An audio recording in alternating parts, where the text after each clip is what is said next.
Good afternoon.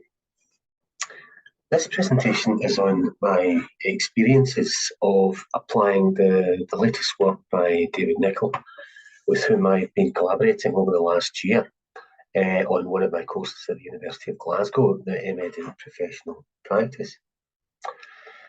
My first impression of the experience was, really one of astonishment, even bafflement, and certainly discomfort. A bit like tumbling from the little stool in the slide.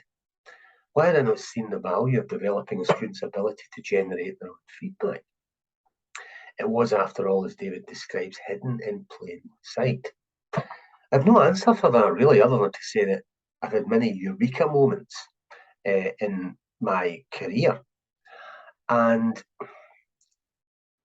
I think I would like to say that the potential of this one, I believe strongly, can help to reframe the relationship between student and teacher, and even between student and learning.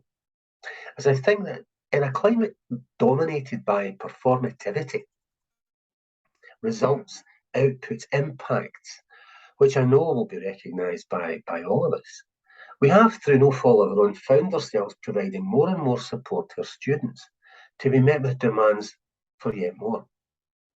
I believe this to be an unsustainable reductio ad absurdum, which can be addressed by adopting the ideas that are about to be described.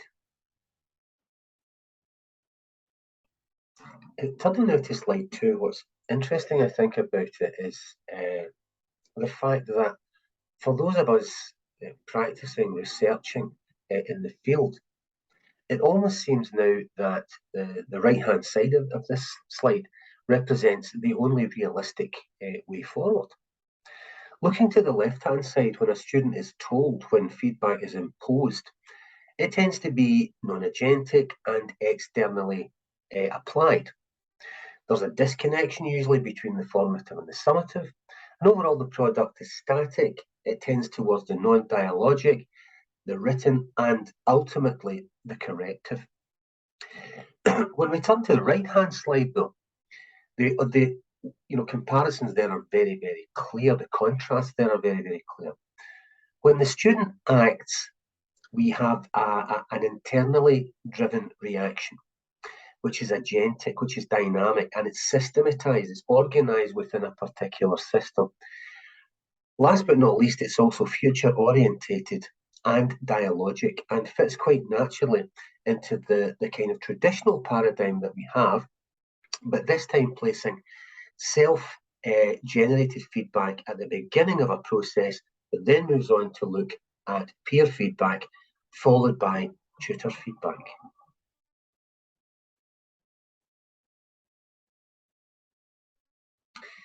Turning now to the key theoretical underpinning of the project that we used with the MEd Professional Practice.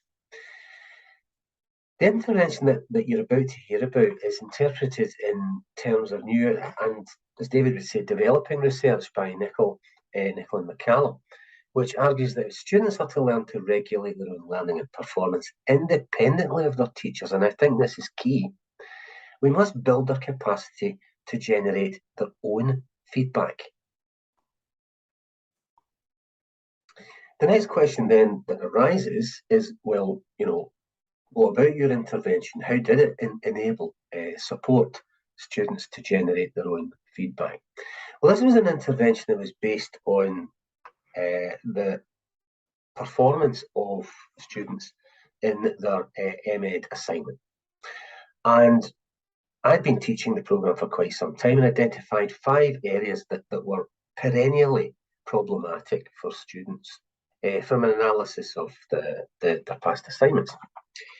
And those 5 areas, as you can see here, were in the production of literature search strategies, dissemination strategies, lit reviews, constructing logical methodologies, and finally looking at the issue of ethics.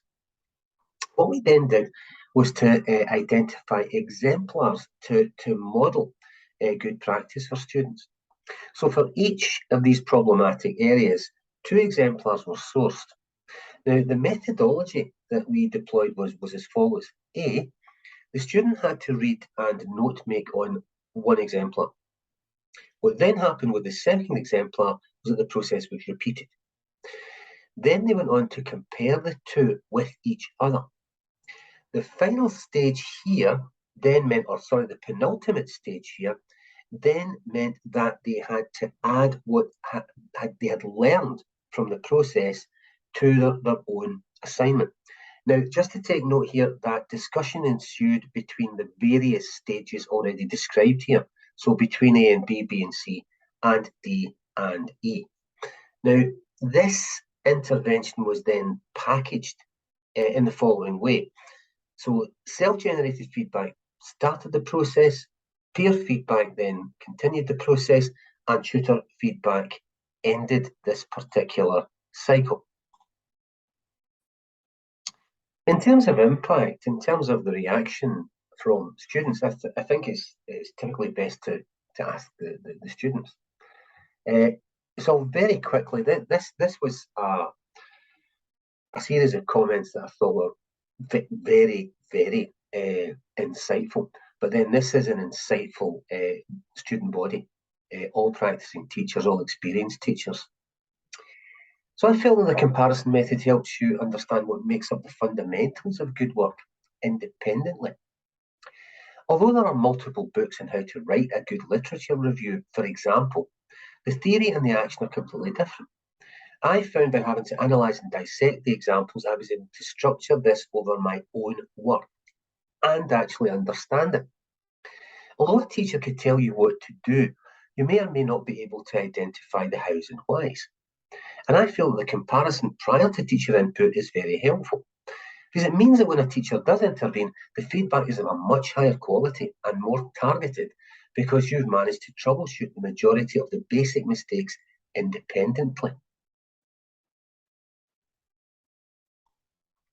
Moving to the penultimate slide, this provides you with two links to what would hopefully be helpful resources. The first is David's Turning Active Learning into Active Feedback, and the second is mine, titled Improving Feedback Literacy. I hope you find both of these resources helpful. Finally, I'll simply leave you with the references for today's presentation. Thank you very much.